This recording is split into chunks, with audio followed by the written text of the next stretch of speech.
He's D. It's around what's best for them. I know you kind of told Harrison you can only do it at 9 o'clock, right? I said, Brock, what's good for you? He said 1 o'clock Mountain on a Sunday. I said, perfect. I'll be in the car, no problems. Mosey's got my notes. I think scramble. Look at this, scramble. 30. Got about it. I think what's evident, Peyton, is my guys are telling me the truth. You have some guys obviously lying to you because they don't trust you. Shanahan's telling you one thing, the quarterback's telling you another thing. Is that because, I mean, look, I'm in the car talking to Purdy. Shanahan called me while I'm at the Broncos. Going to have to go in the closet to talk to him because I couldn't hear because the Broncos were actually scoring some points and we had some crowd noise, okay? So I had a lot going on, all right? But I got the information. The important thing is that Purdy's putting on a clinic here with timing and a good scramble. Kyle Shanahan says he sees the field well. He said he was the same this week. Eli coming after that loss to Cleveland, that was his first loss, right? You and I got our first career losses out of the way early in our very first start, right? So Purdy's waited a year and a half to get it, and he was the same this week coming after that loss, and Kyle said that was good to see. Is that a corner blitz right there, Ian? It was a corner blitz, Pate. A corner blitz is coming off, and so obviously they still had a fullback that could pick him up. He did a good job, but they tell their receivers probably just widen, don't block the next level, widen, I can come back to you. So he went to the fake, saw the corner blitz, and still had time to get it out to the receiver, get 5 yards. Good job recognizing that. That's a veteran recognition right there for a young quarterback. That's impressive, and that's what Kyle likes about it, Eli. He says Brock does what I want him to do, right? He sees the things that I'm looking for him to see, and so the quarterback should be an extension of the play caller, offensive coordinator. That's Kyle Shanahan in this case, and that's why that relationship. I thought that was Yuta over there, bro. I ain't gonna lie. Tripping. All right, we're in the first quarter. Rebound. What? Niners are driving. Third down here, Pate. I expect a big blitz. Big blitz.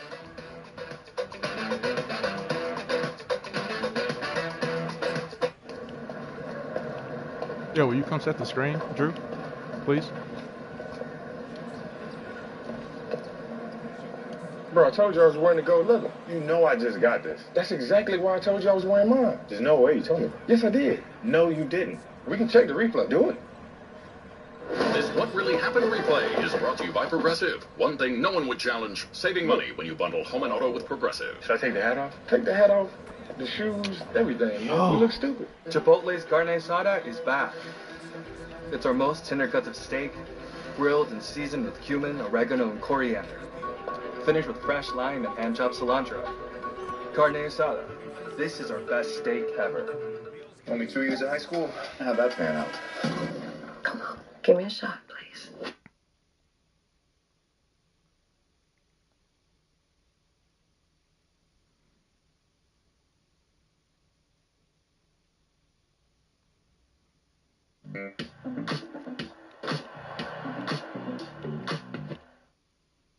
Time great player.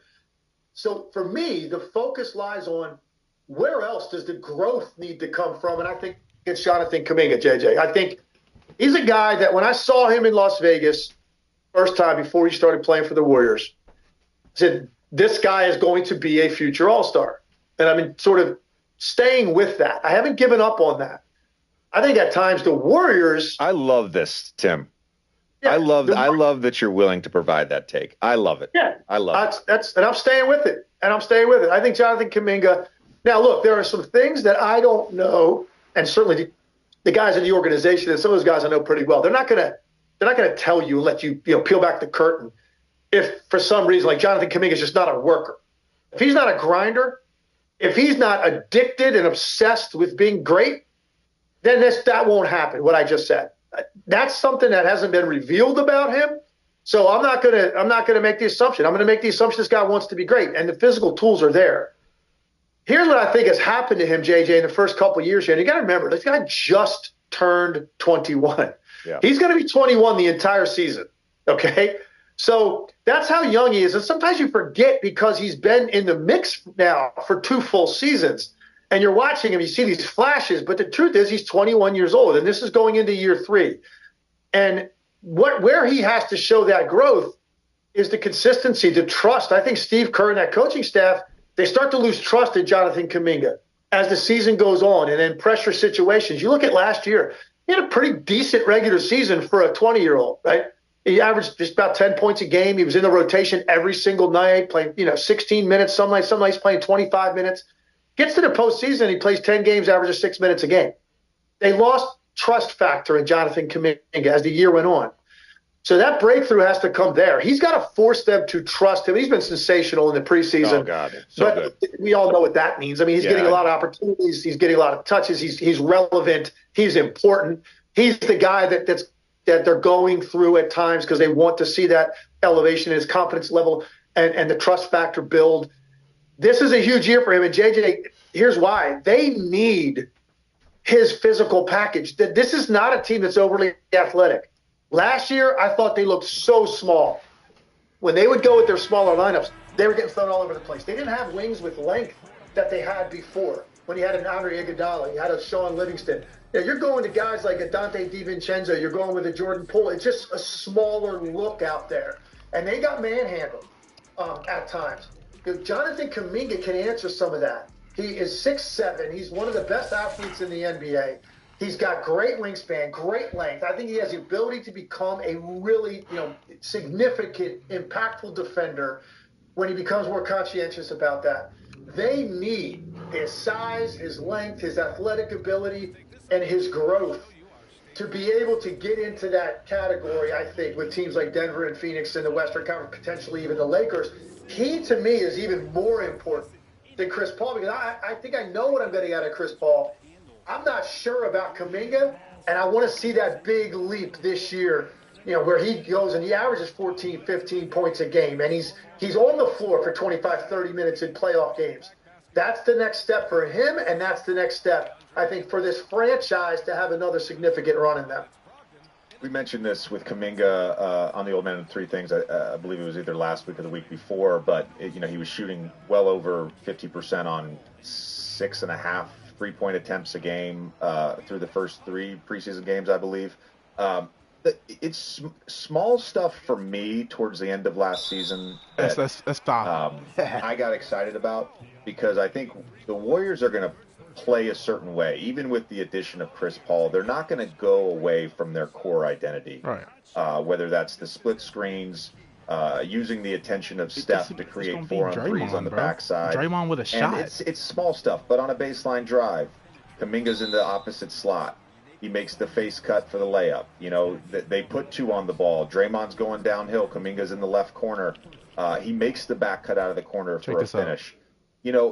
Figuring out, Steph talked about this last year, figuring out how to play through the chaos that is the Steph Curry offense. It's hard, and it's particularly hard for a young player who hasn't played a ton of basketball. So it's small stuff like that that got me excited. I mentioned the shooting. That gets me excited. I want to go back real quick on the CP thing, and you bring up the size. So essentially they got smaller, right? They bring in smaller CP. They got smaller and older. Yeah. So we don't know if that's necessarily a great. So I agree with you that Kuminga, in terms of his rebounding, his defense, right, creating havoc, deflections, all that stuff on defense, gonna be huge. I've talked myself into the CP being a great fit on the Warriors. You mentioned just the basketball intelligence. He's going to figure it out. And to me, it's a counterbalance to how the Warriors play. It is chaos. There are a lot of turnovers. He's going to provide a little bit of structure. He's going to take care of the basketball. You mentioned the pace. Well, look, I've watched a bunch of their preseason games. To me, he was more than willing to just get the ball and do the kick-ahead pass, right? Not make the pass for the assist, but just creating pace with the pass. Draymond's as good as anyone with that as well. Lonzo Ball comes to mind. Of course, he hasn't played in a couple of years, but Lonzo was as good as anybody in the NBA. Jay Kidd, from your era, right? As good as anybody with creating pace just with the simple kick-ahead pass. CP knows how to do that. In terms of playing off the ball, he did that for 2 seasons in Houston with James Harden. He's a smart player. He's going to figure it out and figure out where to pick and choose his spots, where he can make an impact, all that stuff. And then the last point on the Warriors, which to me, we probably don't talk about enough, and that's when they won in 2022, Andrew Wiggins was their second best player. His offensive, defensive, rebounding impact in that Dallas series and against Boston, as great as Steph was, he was important. And he was their second best player. If you go to the end of last season, he missed a ton of time. It's some personal matters he had to attend to. And he was rusty in the playoffs. He wasn't the version of Andrew Wiggins that we had seen the previous season. And he had gotten off to, if you remember this, Tim, the first month or 2 months of the season, Andrew Wiggins was shooting about 43% on 7 attempts for a game from 3.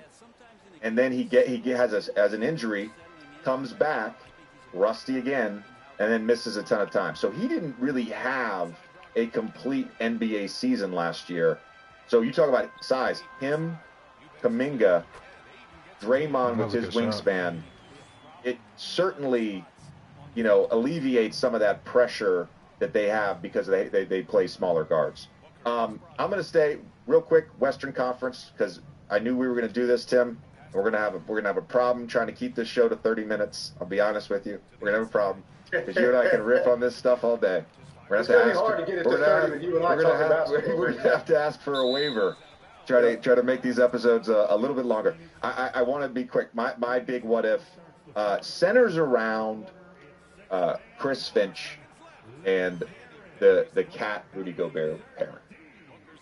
I am so confident in Anthony Edwards as a superstar in this league, as a potential top 5 player, as the best player potentially on a winning team, on a championship level team.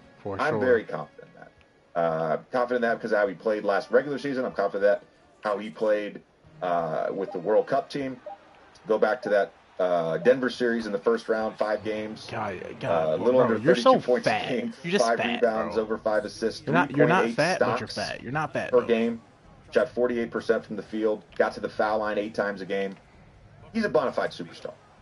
And I think he'll be even better this year. On paper, I really like Minnesota. Here's a crazy stat for you. They're huge. Minnesota is huge. So I looked this up this morning. From 2 down, they're huge. In 5 playoff games against Denver, Rudy Gobert and Karl Anthony Towns played 119 minutes. Aaron Rodgers. To stay healthy, Peyton. I think you only had the one, season where you had your neck thing, but I've had a couple injuries over the years, and I think for me, you always have to set a goal. Otherwise, you go kind of crazy. And so the goal is to definitely come back. There's a lot of factors that go into that, but I got to, get to a point where I can protect myself and do what I do. But, to me, throwing on the field was just a way to feel normal. When you're away from the team and you're separated, being on the injured reserve list, anything you can do to make it feel like you're kind of a part of it, whether that's zooming into a meeting or conversation before the game or little details, knowing you went against this coordinator and you remember some of the things you liked. For me, it was just kind of getting back out there and messing around in the pre-game warm-ups. I mean, I have to be able to walk out there without crutches and throw a ball around a little bit. So that gave me a jolt. And, just having a mindset with my rehab every day to hopefully come back at some point. Hey, Aaron, I never played in this stadium. I played in the old Metrodome. Obviously, you're familiar being in this division. Is crowd noise a factor in this stadium for you guys? Listen, I think both of you guys played over here. Double pass. Yeah, we had double pass. Oh, the screen. Double pass screen. Look at this. And look at this. Yeah. Look at this. Oh. How about that play? Eli, give Aaron a chance to get on the prediction panel. Tee him up. I know he wants to be on there with McEnroe. This is your chance. This is it, Aaron. Look at this. Look at we got your little picture here. I was hoping for the Nicolas Cage Con Air photo of you in the hair and the tank top, but this is the best we could do. So we got this one, and you get to make the call. Do you think Minnesota's going to score a touchdown? You could say something else. And how will they score a touchdown, or how will they not score a touchdown? Can I wait and see what this flag is first, so I know where we're at? It's got to be on the. It might be important. Got to be on the Niners. Pass interference. We're inside the 15. Okay, offensive pass interference. No. Right. So are we taking a prediction over there? I still got to make a prediction. You can wait. I saw the flag. Peyton kind of jumped the gun and set me up. I was so excited. I mean, Aaron told me I just want to be on that panel. It's the only reason I'm coming on the show. That was the latest pass interference call I've ever seen. Let me see what this call is. Oh. You got to see, like... The ball had already been thrown then. He'd already been thrown. Well, that was the lateral. The first one. You got to see when the ball was thrown. Where is he? He's not even blocking him. It's unnecessary, though, right? You didn't have to do that. Wait. You just run the guy off. You're right. Just run him off. All right. Probably no chance to get back in the red zone. Second and 24, yeah. You don't have to call this play, but if you want to, go ahead. Go ahead. I think we're going to have a punt at the end of this drive. That's what I think. There you go. He's going on the panel if he gets that. Oh, nice timing. Throw there. Uh-oh. Uh-oh. All right, so we need a sack. We need a sack here on third down, otherwise on the production. Just single up most of this play. Let's get a sack. Yeah. But Peyton, to answer your question, I don't think any place louder indoors than the Metrodome, the old Metrodome. Is that right? Yes. Oh, now, part of that was 100%. Part of that was they pumped in some sound. There's no doubt about it. They pumped in some sound. Oh shit! That thing was loud. Screen them. Ooh. We they're gonna saw score. Will Blitz screen into it. How sweet is that, Aaron? How much do you love that? Come on, man. Oh my he gets God. his chance. He gets his chance. Eli, weak safety will blitz. It's an overload blitz. They screen into the blitz. Folks, you don't screen away from the blitz. You screen into the blitz. You couldn't have a more perfect call into that blitz as that play right there. Can I get a second, please, Aaron? Can I get a second on that? That was good. That was a good play call. But that's what you dream about. You call a play and you're like, man, please bring Will pressure. Please bring Will free safety on this one. And then it's almost like disbelief. You're getting the snap going, I can't believe it. They're bringing this pressure right here. As long as I just don't throw a terrible one, this might score right here. Absolutely. Yeah, that's the best. Aaron, you can time it out. Stay with us. Stay with us. I want to get you on that prediction panel. Think about what's coming up here. Red zone, baby. On the break. Oh my goodness, bro. Motherfucker's coming back. In 2 days' time, we face our first enemy. For the greatest war of them all. For World Cup qualification. Are you guys sick of losing? We haven't won a game ever. I don't think they have a word in their language for win. Miss. Oh my goodness. Next goal wins. Rated PT13.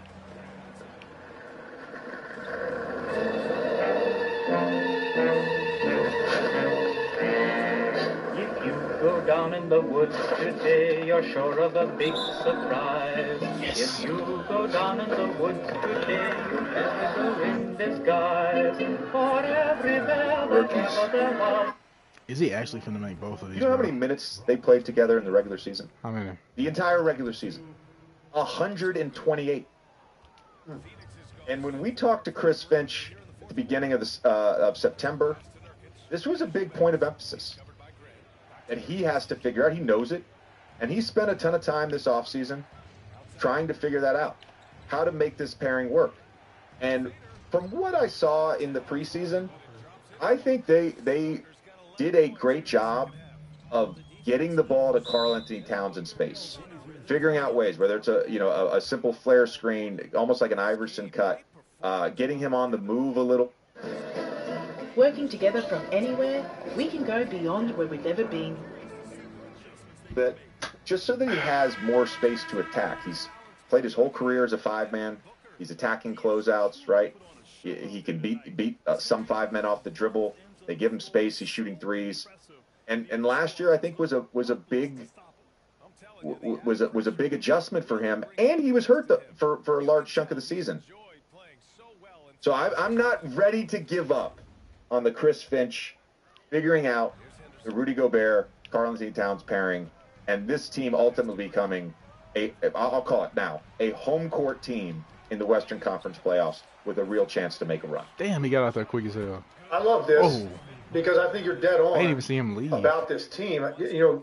Listen, you need time to make these kinds of adjustments. When you looked at when they brought in Rudy Gobert and everybody looked at that move, you're saying, well, okay, this is interesting because the rest of the league is getting smaller and more versatile, and they just got bigger right? And probably less versatile defensively. And versatility defensively so critical when teams are taking 43 pointers a night, and you're spaced out all over the floor.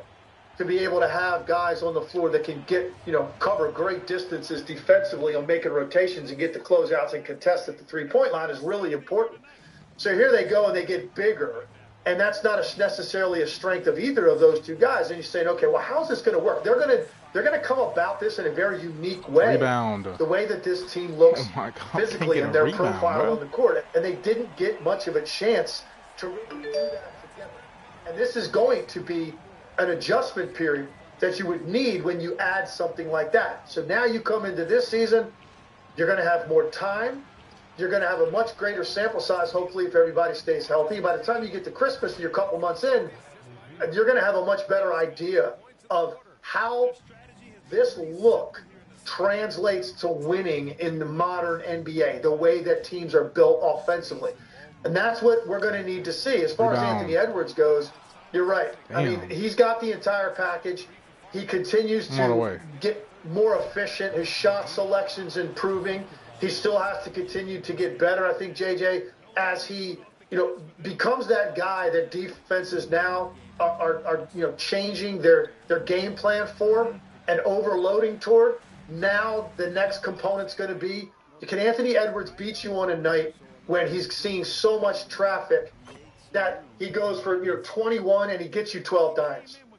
And 6 of those are weak side threes because of the way that he is reading the floor, delivering the basketball, and trusting guys. I think that's going to be the evolution for Anthony Edwards because he's on the map now as a big-time scorer in this league. Why would I pass him to go that way? Team USA. Why would I do that? It's even more elevated coming into the season.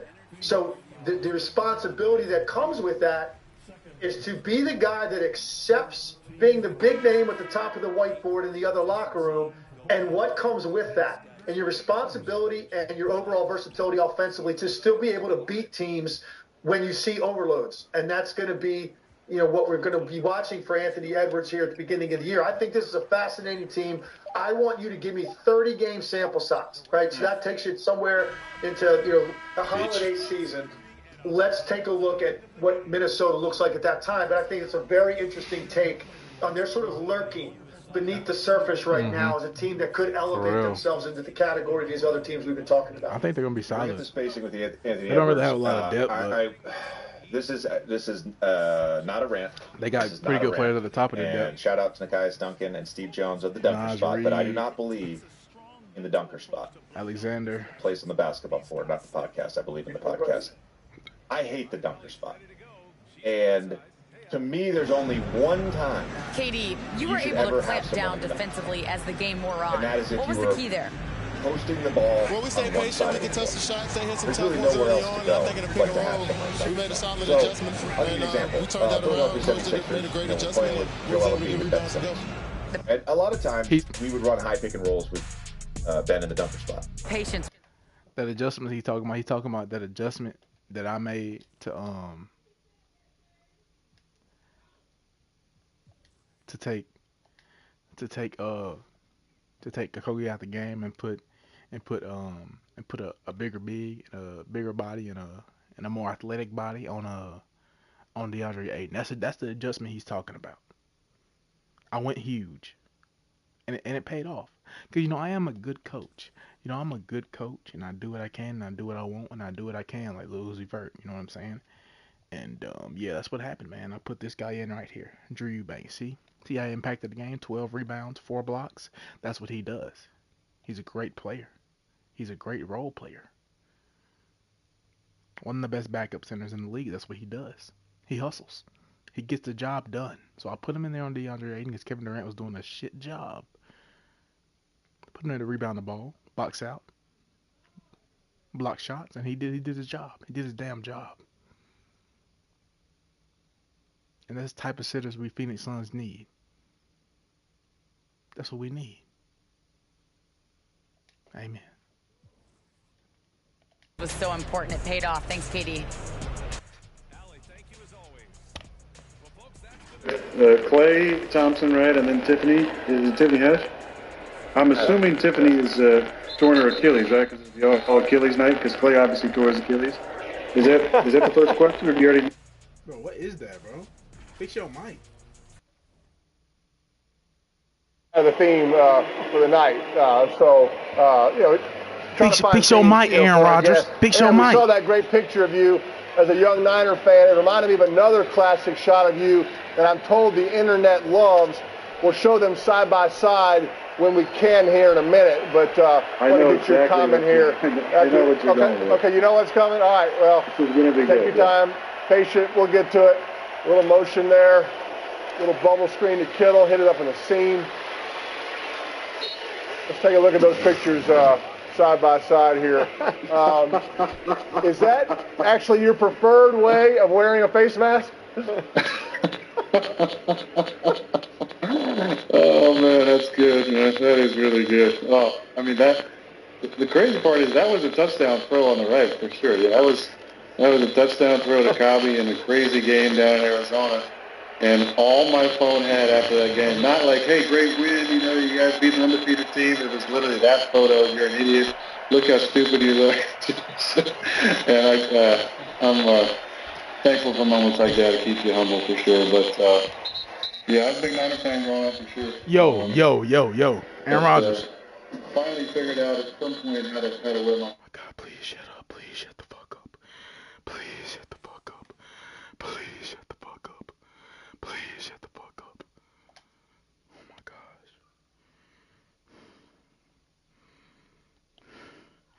I might as well do my third workout too, bro. It's already 8 o'clock.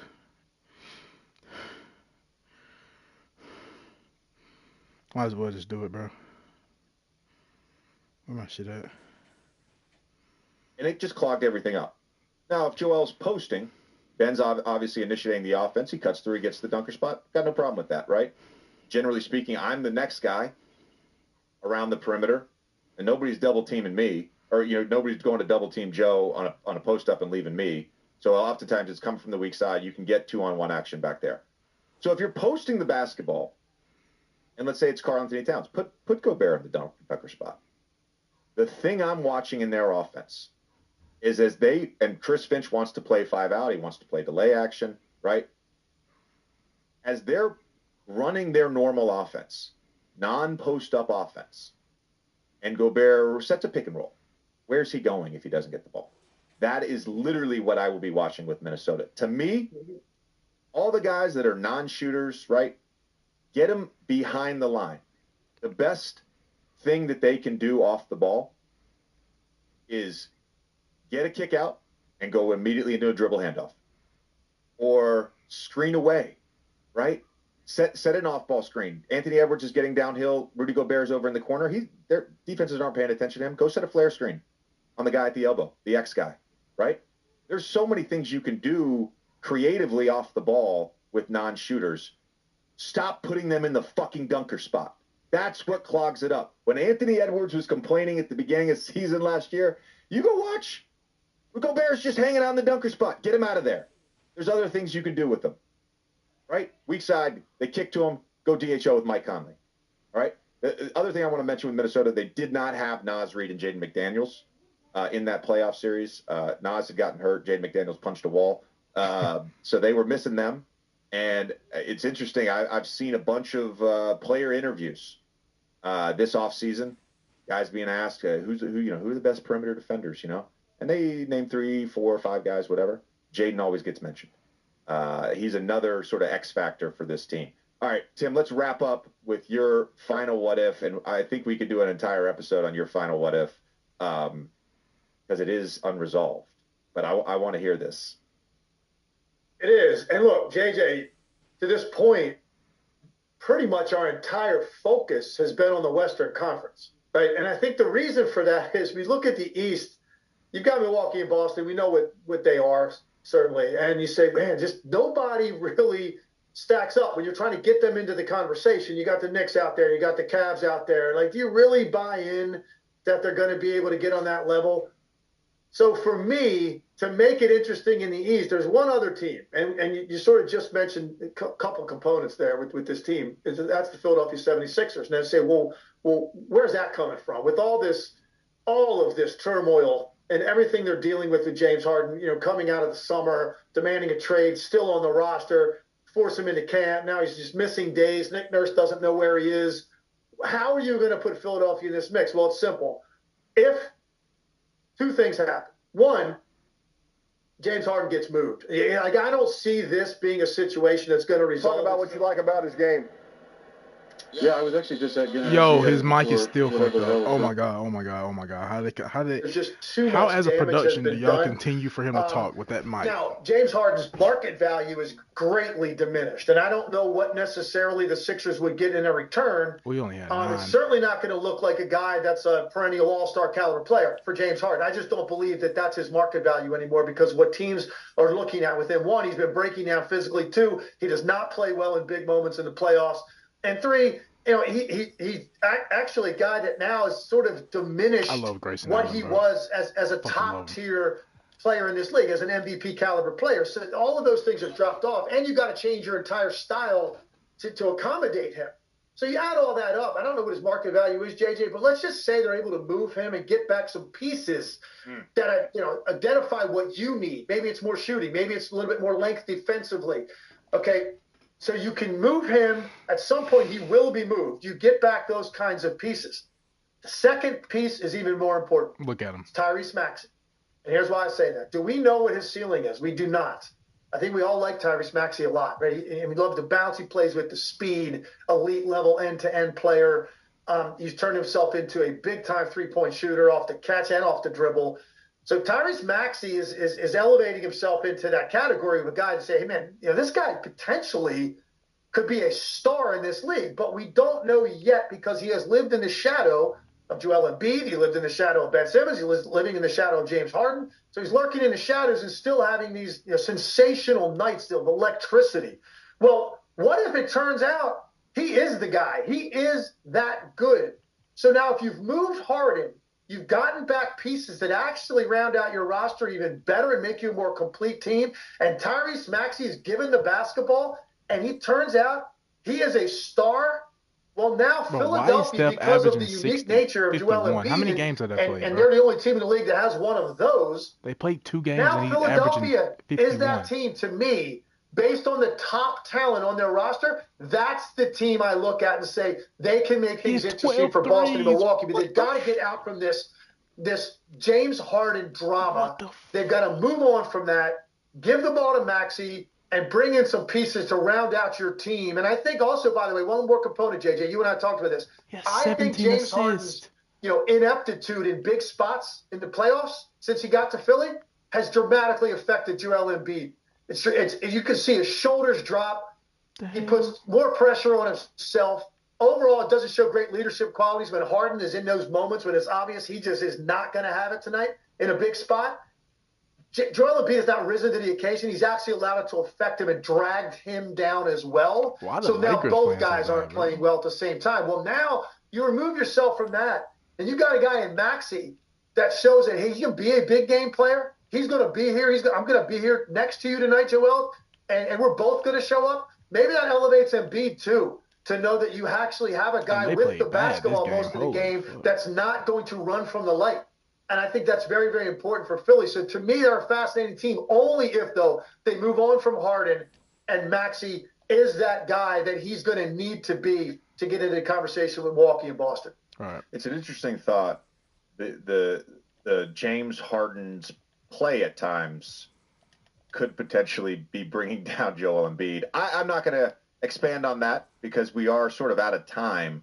I do want to say 2 things. Number one is that I've been pounding this Maxey drum since they were eliminated from the playoffs and Doc was fired. I said, whoever is the next guy, like your number one priority should be, how do I maximize this player and how do I find out how good this guy can be? Put the ball in his hands, right? Secondly, I do think there is, going back to a theme, I think, of this episode, I do think there is some core continuity with this 76ers roster. And they also have a new voice. So it's in some ways it's a fresh start. I've seen 15 different quotes about Nick Nurse and the voice and his way of doing things. Oh, that matchup right It's there. almost like that core is in some ways refreshed. Tobias comes to mind, of course, who kind of was asked to just play off the ball and be the fifth option last year. So I'm sure we're going to touch on this more as this situation evolves in Philadelphia. Tim, great first episode. Really appreciate it, man. We're going to talk to you next week. You got it, Jay Jenks. Kick this thing off, man. Can't wait. Go off. You can 3 and out. Well, they fix his mic. Triple up on him almost. Down the field. And why the 49ers can't score, bro? I mean, look, Minnesota's changed defensive coordinators, but there's still blitz mentality. Aaron, do you feel like through the years, I mean, do they stop blitzing as much down here? Or when you're playing against these guys, do you have to just be on your toes every single down that they might be bringing pressure? Well, the key is 22. Is Eli's buddy Harrison. You got to find out where he's at, because he's such a great player. He's savvy. He disguises pressure really well.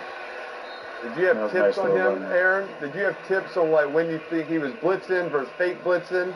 Anything? Listen, I remember just thinking, we were playing at home one year. Gotta have that matchup. Gotta have this matchup. When Zim was there, they ran all that 7 and 8 up stuff, and they had everybody. And we had this tip, right? Anytime 55 and 22 were on the same side, they only brought this one pressure. So what happens? And their pressure. Look, it's three like Hall of Fame quarterbacks in this car right now, bro. That's crazy. Peyton Manning, Aaron Rodgers, and Eli Manning, bro. This is greatness, bro. Just greatness all around, bro. 55 and 22 on the same side, and they bring the total opposite pressure. And I'm like, hey, thanks, guys. We spent all week practicing this crap, and then they do the exact opposite. Oh my God, look at that play. Look at this. Screen. I love that play there. That was a great play. Another chance to redeem yourself, Aaron. Minnesota. It was like a rollout screen back to like the A gap, bro. What the hell? Somebody did, looks like. Whoa, that play was different. What the fuck? Yeah. I like CMC here. He scored a touchdown in 15 or 16 straight. Is that right? Yeah. Yes. And whatever, I don't care what coaches want to say. Like they do care about little things like that from time to time. So I'm guessing they're going to try and give him a chance to score a touchdown here. So I like him either running it or coming out of the backfield on some sort of option route. Minnesota over the years, down the red zone tight, would play a lot of quarters and would push the safety a lot. So Harrison would kind of show backside, but he'd push the 3 strong and the 3-by-1. He made that. Especially. So if you see a 3-by-1, actually, the play that got him was 2018. The Rams were playing Minnesota on Thursday night, and they ran 3-by-1. Harrison pushed, and they ran Gurley on a seam route. In the backside, he was in the far position, and instead of running an option route at left or right, he came up, stuttered, and ran a seam route. And that was one of those cool plays. Going, oh, that was awesome. Like, that was cool, because he knew it's all quarters pushing the red zone. They said, all right, what if we just ran a seam instead? You're not going to run it here. It's probably hand off to CMC, I guess. There we go. To get on the prediction panel, he's going with McCaffrey, runner pass. I like that. I'd call a timeout again if I'm Minnesota. Did they? Yes. They did. Second charge timeout, Minnesota. Did the longest 1 minute right here of your life, right there. All right, commercial. All right, he's made his prediction. Here we go. Look at that new titanium iPhone 15 Pro. Why don't I have one? You need to go to T-Mobile, where new and existing customers can get iPhone 15 Pro on them. I do need to switch to T-Mobile. You're very wise, Reflection Common. You're very handsome, Real Common. You don't need hair. Yeah, hair is for suckers. At T-Mobile, get the new iPhone 15 Pro with titanium on us now, and the freedom to upgrade back to the every locker year. room. All right. Second and goal. I mean, both are on the table, right? Run or pass are still good here, right, Aaron? Yeah, I think an interesting call here, because if you run it, they got to call timeout. Man down, it makes their 2-minute possibility a little more difficult. But when you're expecting the team to run, this would be a great action time. Get Purdy on the edge, but of course they just run it. There it is. And He's there's number 16. He's on the board. Get him up there. Put him over Farrell. Farrell takes up so much space. So much room over Farrell. I gotta go next to him. I'm in there, right there. Oh, in between Dez and Farrell. I like it. You're not smiling. Everybody else is smiling, except you're not happy. Smiling. It's a quiet confidence. That's a quiet confidence. He knows something. He knows the defense. He knows happy what about the being on the Minnesota defense is prediction doing. panel. That's what he's doing. I didn't choose the picture. You guys chose it. Aaron, I know you've had some great accomplishments in your life, but this has got to be up there with the top, right? To be on the prediction panel. to join that illustrious group of predictors is pretty incredible. What the fuck? I just missed that. Thank you guys so much. Especially my man Johnny Mack. Can get a little something in this 2-minute drill. Good job with the timeouts there. I got a minute. Here we go. Here we go.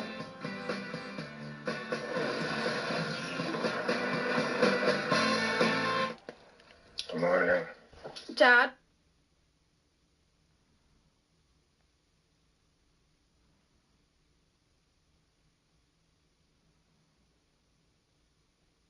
Toxic therapy from your vape. I can't sleep. Listen to my voice. Your friends all bailed on you. Your crush. All right, you wanted my predictions? Huh? Let's get into it.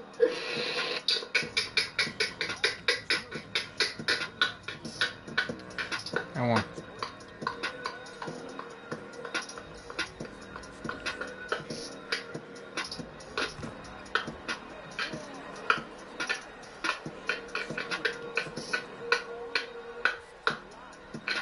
I want to sing this song so bad, but I can't sing it, bro. It's just lame. It's such a good song, though. It's funny, ESPN, they also dropped their predictions today. Same day as me. Same day as me. Also, I'm not getting paid to wear this Underdog shirt. I'm just the realest nigga alive, but shout out Underdog. These are my picks for tomorrow's game. Use promo code OPERSIDE. Match your first deposit. You know how we rock it! Alright, now let's look at now we got that out the way. So they got the Nuggets number 1. Bucks number 2. Nuggets number 1 is crazy, bro. Celtics number 3. I get it. I get it. Suns number 4. Suns number 4 to me was like, what the fuck? Number 4? I don't know about number 4. What the fuck? I don't know about number 4. Come on, Josh. He's a little big man. He's a little big man. Yeah. Don't talk to my man like that. That was a little high. I like it when you like it. My man.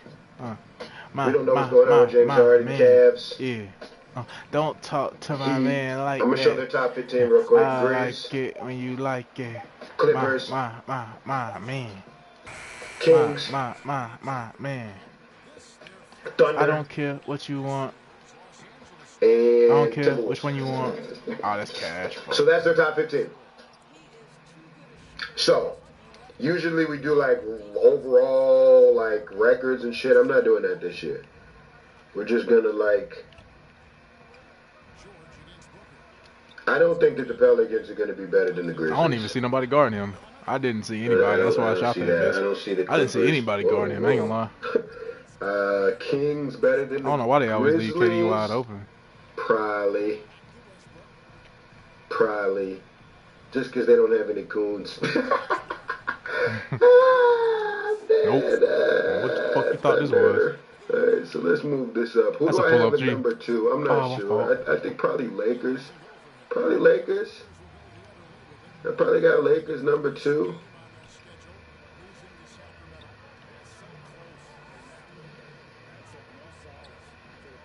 So you get the ball to the 40-yard line or so, you can set up a long field goal. They're on the 20, 28, so you just need to get that first down and kind of get rolling here. Now I'd probably, just try and get up and run. Burn one here. It's kind of in between where it's such a short. Yeah. I mean, it's taking so long. You probably just burn it. But I never like burn timeout with just like a 4 or 5 yard game. I always wanted that to be kind of a 10 plus. Otherwise, you gotta have something that can get you going. A play that's either going to get to the sideline, where a play you can get another first down on, and then burn a timeout. With shorter completions and shorter plays, you should be able to run another play at the line of scrimmage quickly. But the mindset's got to change because you realize as it gets under a minute, it goes from time over yards yards over time over a minute to time over yards. So you really got to understand when that switches. For us, it was always a minute. Over a minute, you want to get those first downs and not so much worried about saving the time unless you're catching the ball outside the numbers and you get out of bounds. But under a minute, every little second counts. So Now they're out of changing the timeouts. formation. Yeah, I didn't like changing the formation too much. Right there, on the first play, they hit KJ in the right sideline, and then he lined up on the left side at that play. I mean, that takes 15 seconds. Just like, hey, let's just stay in the same formation right here. We don't have much time. That way you can get lined up. He's down. He's down. I don't like throwing check downs. No check downs, right? No check downs, right? That's a lot of time for 4 yards. If you got 3 timeouts, that's one thing. But you got no timeouts, you can't be checking the ball down like that. But I'm with you, Eli. We always said the outside guys stay the same, but the only guy that switches is a slot. So he always goes to the field, right?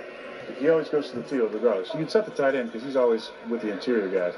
But the slot guy goes to the field. It's always 3-by-1 or 2-by-2. You don't even have to think. Where am I at? How to go to the field? It's easy. Outside guys, you stay on your side.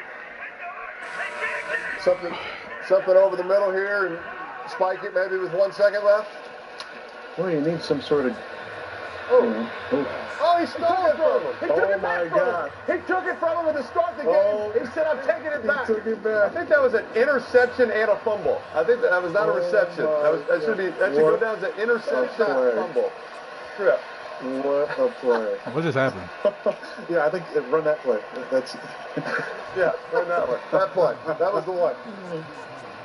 You see something crazy every single week, man. I'm warming up now. Y'all might get y'all ass whooped. I ain't gonna lie. I love that. How about that kid? Right? You love that, right? I mean, you love him going back to that guy. He simply takes it back from him and says, no, you're not doing it to me twice. No. And throws him down. That's incredible. What a play. Unbelievable. Talk about you. Oh, he just yoinked it. Extra point. That's going to be an interesting missed extra point. Aaron, right? I mean, a young receiver drops a pass early, right? You come back and feed him right, and the guy would run through a wall for you after that, right? Love it. For sure. We had a game last year against the Cowboys, and first 2 passes of the game I threw to Christian Watson, and he dropped them. And then he finished with 3 touchdowns in the game. You know, it's one of those things where it just kind of takes that one, and it was a nothing throw, right? And we're watching this again, unbelievable play.